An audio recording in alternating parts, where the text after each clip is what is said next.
Hi, my name is Anne Brady and I welcome you to our Mentoring Writers Resource Box podcast. Listen to learn more about the writing world.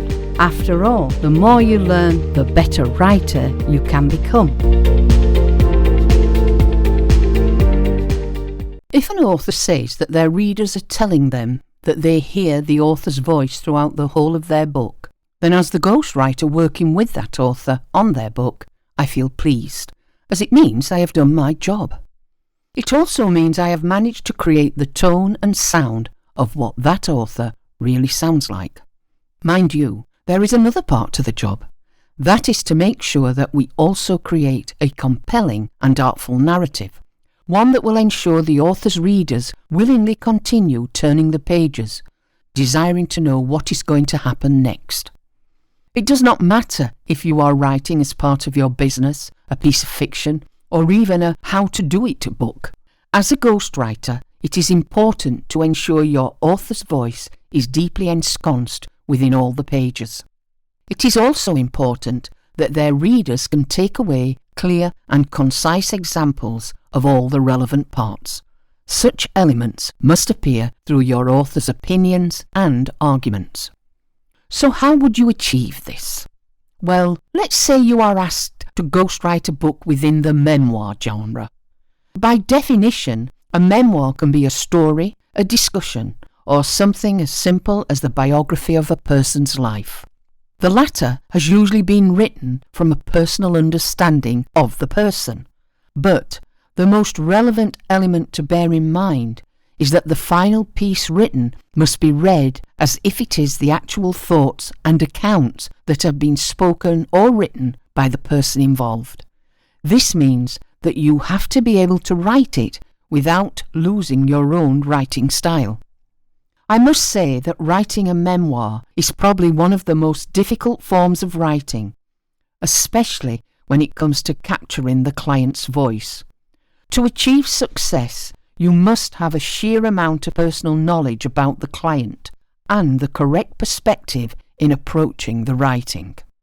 Upon meeting your client for the first time, you must be able to capture their inner voice.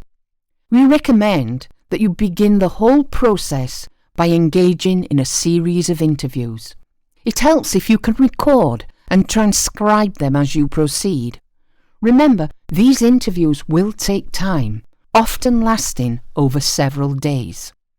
This will also depend upon the overall length of the story and, of course, the number of experiences your client is willing to share. Once you have gathered your research, you will be able to compare the recordings or transcripts with the notes you have made. All this will help coordinate your thoughts when you finally sit down to write their story. Always endeavour to let your client's words flow through.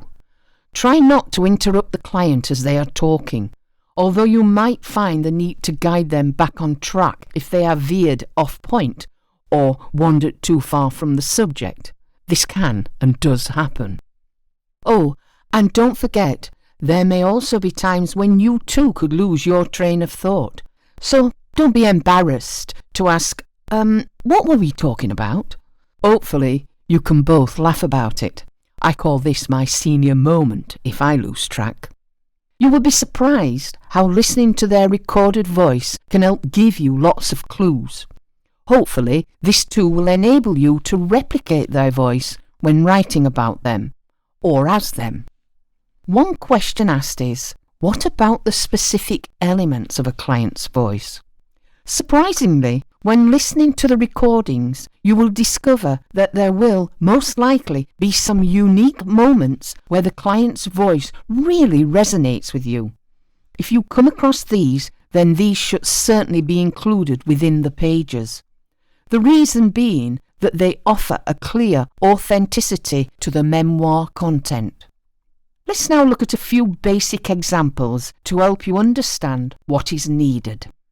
There should always be sentence structure, cadence, and tempo.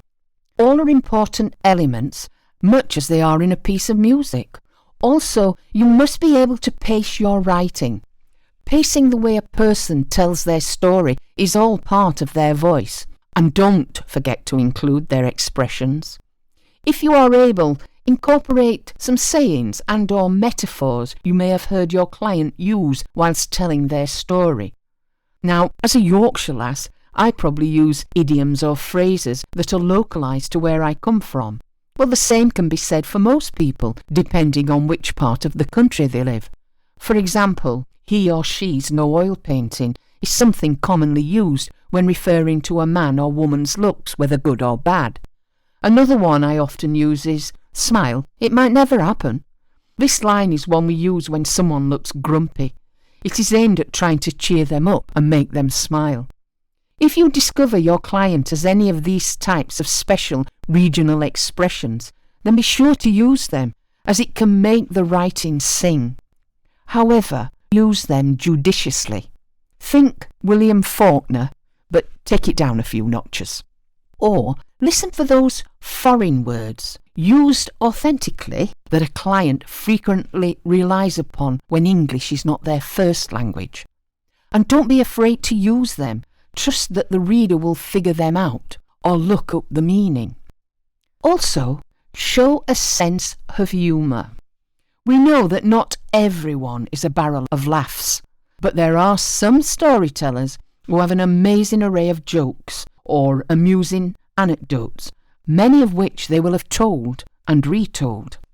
These can often spice up the writing, striking a familiar chord with many readers. Think about using aphorisms. These are pithy observations that contain a general truth. For example, an apple a day keeps the doctor away. I am sure many of us, at one time or another, have met someone who has quoted a well-known adage. Aphorisms are great, as they help balance out the expressions that a client may use by offering more well-known expressions, ones that will have affected or inspired them directly. Placing such phrases or quotes in strategic places serves to directly retain your own writing style whilst creating the client's voice within the piece. Look for opportunities along the way. A more common one is, give a man an inch and he'll take a mile. There are, of course, many more similar sayings that readers will enjoy coming across. Maybe because they have heard your client, and possibly many others, using these lines when being interviewed or when speaking directly to the readers. By remembering what we have described here, as well as spending some time fully understanding the story being told to you, when writing the memoir, you will ensure that your client's voice shines through, and that it influences the final piece without it being overbearing. Of course, which of those you choose to use or ignore will be the strength of what keeps your voice in their narrative. But remember, make sure to take the time to listen to the story. It has to be understood and settled within your mind before you sit down to write it. If you need help with any aspect of your writing, are interested in the other services we offer, or would like to chat with a mentor, then please check out our website. Or why not email us, contact@mentoringwriters.co.uk, and we will endeavour to assist you in your writing journey. Happy ghostwriting! This was Anne Brady bringing you a Mentoring Writers Resource Box podcast. Thank you for listening, and we hope you will join us again.